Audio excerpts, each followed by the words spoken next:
Hamımız yaxşı bilirik ki, bəlkə siz bunu məndən də yaxşı bilirsiniz. Yol hərəkəti bugün həqiqətən də ciddi problemdir. Əvvəlki illərdə biz çox iş görmüşük.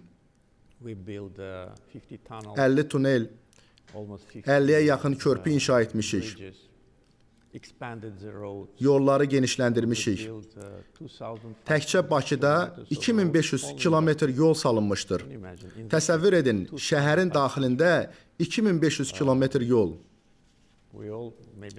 Hamımız, bəlkə hamımız yox, amma Mirşahin və mən buradan Bakı şəhərinə gedən yolun necə olduğunu çox yaxşı xatırlayırıq. O vaxt cəmi bir yol var idi. Bu sahədə görüləcək işlər hələ çoxdur. Biz artıq Bakıda əlavə 10 metro stansiyasının tikintisini nəzərdə tutan proqramı qəbul etmişik. Mənim səlahiyyət müddətim ərzində 7 stansiya tikilib, lakin bu kifayət deyil. Buna görə də daha 10 metro stansiyası, eləcə də yeni körpülər və tunellər tikiləcək.